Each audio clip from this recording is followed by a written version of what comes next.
ব্ৰহ্ম মুহূৰ্তত যেতিয়াই আপুনি শুৱাৰ পৰা উঠিব তেতিয়া বিছনাতে আপুনি এনেকৈ 3বাৰ যদি আপোনাৰ মনৰ ইচ্ছা ব্যক্ত কৰে তেন্তে সেই ইচ্ছা লগে লগেই পূৰণ হ'ব।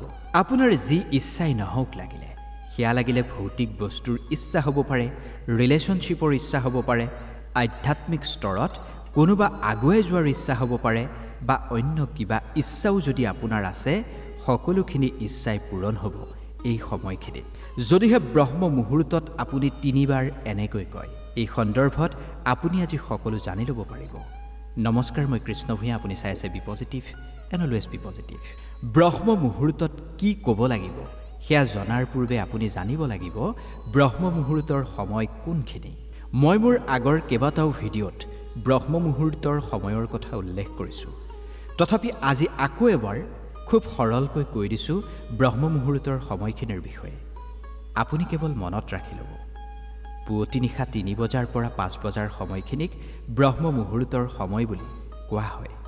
আচলতে 3:36 পৰা 5:30 থাকে ব্ৰহ্ম মুহূৰ্তৰ সময়। আপুনি যি স্থানত থাকে সেই স্থানত সূৰ্য কেইটা বজাত উদয় হয় সেয়া এবাৰ চাই ল'ব। সূৰ্য উদয় হোৱাৰ 1.5 ঘণ্টা পূৰ্বে এই সময়খিনি আৰম্ভ হয়। এই সময়ত আমি যেনেকৈ ক'ম তেনেকৈ যদি আপুনি কৰে তেন্তে আপোনাৰ সকলো মনৰ ইচ্ছা পূৰণ হ'ব। আপুনি সকলো ধৰণৰ সুখ সুবিধা লাভ কৰিবলৈ সক্ষম হ'ব। প্ৰিয় দৰ্শক, প্ৰতিজন মানুহৰ জীৱনতেই কিবা নহয় কিবা এক অভাৱ থাকেই।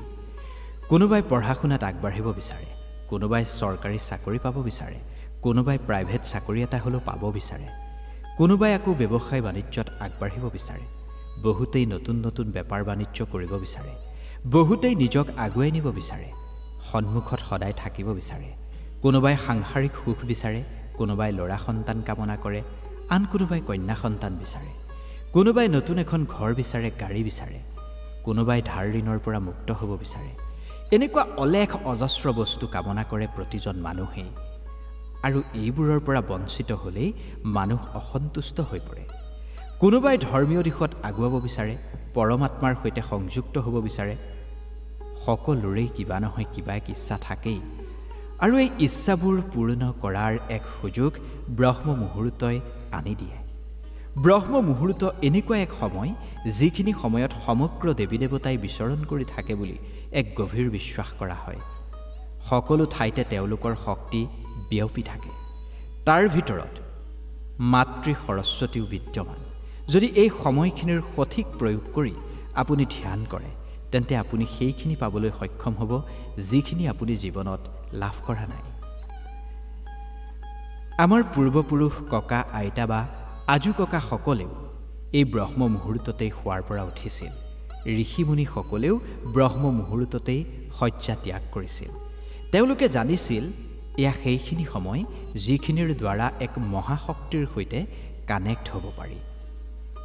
যিকোনো ধৰণৰ শাৰীৰিক, ভৌতিক, আধ্যাত্মিক সকলো দিশতে প্ৰতিটো ইচ্ছা পূৰণ কৰিব পৰাৰ ক্ষমতা থাকে এই সময়খিনিৰ হাতত। যিয়েই এই সময়খিনিত উঠি কিছু নিয়ম মানি চলে তেওঁৱেই সকলো ধৰণৰ ফল লাভ কৰিবলৈ সক্ষম হয়। চিকিৎসকে বহু ক্ষেত্ৰত ৰোগ নিৰাময়ৰ বাবে পুৱা সোনকালে উঠাৰ পৰামৰ্শ আগবঢ়াইছে। যেতিয়া আপুনি পুৱা সোনকালে উঠিব তেতিয়া কি হ'ব জানেনে? সেয়া সৰলকৈ বুজি লওক। বাতাবৰণত এক কস্মিক এনাৰ্জি বা মহাজাগতিক শক্তি থাকে এই ব্ৰহ্ম মুহূৰ্তৰ সময়ছোৱাত। যেতিয়া আপুনি সোনকালে উঠিব, সেই মহাজাগতিক শক্তি অনুভৱ যেতিয়া আপুনি কৰিব বা সেই শক্তি যেতিয়া অন্তৰত সুমুৱাই ল'ব, তেতিয়াই বহু বেমাৰ আপোনা আপুনিয়ে ঠিক হৈ যাব।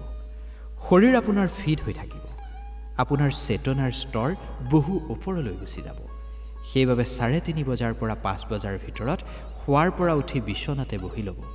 যদি বিচনাৰ পৰা উঠি ক'ৰবাত বহিব খোজে তেন্তে যিকোনো এক নিৰিবিলি পৰিৱেশত বহি ল'ব য'ত আপুনি শান্তি অনুভৱ কৰে।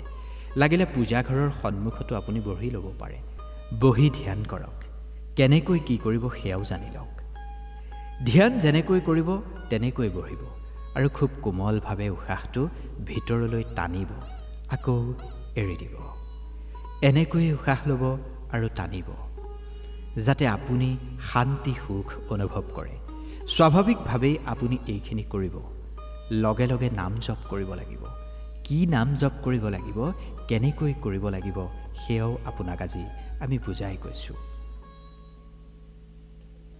ব্ৰহ্ম মুহূৰ্তৰ সময়খিনিত আপুনি যিকোনো নাম জপ কৰিব পাৰে আপুনি ওম মন্ত্ৰ জপ কৰিব পাৰে আপুনি ৰাম নাম ল'ব পাৰে আপুনি শিৱৰ নাম ল'ব পাৰে কিন্তু আটাইতকৈ যিটো লাভজনক সেইটোৱেই আজি আপোনাক আমি এই ভিডিঅ'টোত ক'ব বিচাৰিছোঁ আপুনি কেৱল এই ভিডিঅ'টো শেষলৈকে চাই থাকিব 15 মিনিট সময়ৰ বাবে ব্ৰহ্ম মুহূৰ্তৰ সময়খিনিত আপুনি ধ্যান কৰাৰ আসনত বহিব যিটো নামৰ প্ৰতি আপোনাৰ গভীৰ আস্থা আছে ধৰি ললোঁ মই ৰাম এই ৰাম নামৰ ওপৰতে আপোনাৰ আস্থা আছে এতিয়া ৰাম নামৰ জপ আপুনি কেনেকৈ কৰিব সেইটো শুনি লওক আপুনি ৰাধে কৃষ্ণও ক'ব পাৰে সেইটো আপোনাৰ লগত কথা যিটো ভাল লাগে সেইটোৱেই কৰিব যিটোৰ প্ৰতি আপোনাৰ আস্থা আছে সেইটোৱেই কৰিব 15 মিনিট সময় ধ্যানত মগ্ন হৈ সেই শক্তি আপোনাৰ ফালে আকৰ্ষণ কৰিবলৈ আপুনি চেষ্টা কৰিব সেই শক্তি আপুনি অনুভৱ কৰিব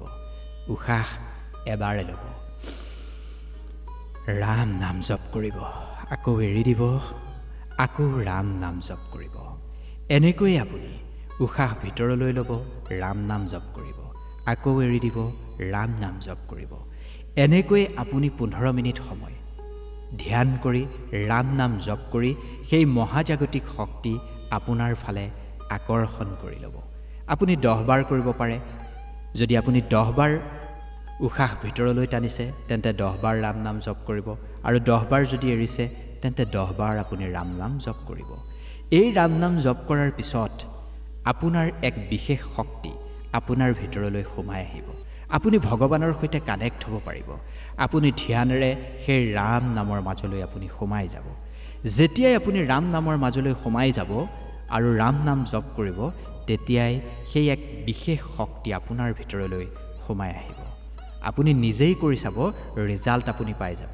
এয়া কোনো অন্ধবিশ্বাস নহয় এয়া আপুনি এবাৰ কৰি চাওক আপুনি তাৰ ফলাফল লাভ কৰিব আৰু যেতিয়াই আপুনি এনেকৈ 15 মিনিট ৰাম নাম জপ কৰিব তাৰ পিছত আপুনি প্ৰতিবাৰ উশাহ ভিতৰলৈ লওঁতে আৰু প্ৰতিবাৰ উশাহ এৰি দিওঁতে আপোনাৰ মনৰ ইচ্ছা ব্যক্ত কৰিব এয়া এনেকুৱা এক পদ্ধতি য'ত আপুনি পৰমাত্মাক আপোনাৰ মনৰ ইচ্ছাৰ বিষয়ে কৈ আছে যেতিয়াই আপুনি সেই বৃহৎ মহাজাগতিক শক্তি কস্মিক এনাৰ্জিক আপোনাৰ ভিতৰলৈ টানি ল'ব পাৰিব আৰু আপুনি সেই শক্তিৰ জৰিয়তে যেতিয়া মনৰ ইচ্ছা ব্যক্ত কৰিব পাৰিব তেতিয়া আপোনাৰ মনৰ ইচ্ছা পূৰণ হোৱাটো একেবাৰে স্বাভাৱিক একেবাৰে সহজ হৈ পৰিব কিছুমানে এয়া এসপ্তাহ কৰে কিছুমানে 21 দিনত ৰিজাল্ট পায় একেদিনাই যে আপুনি ৰিজাল্ট পাব সেইটো মই ক'ব নোৱাৰোঁ কিন্তু এদিন কৰিলে আপুনি ব্ৰহ্ম মুহূৰ্তত উঠি এনেকুৱা এদিন কৰিলে আপুনি তাৰ প্ৰমাণ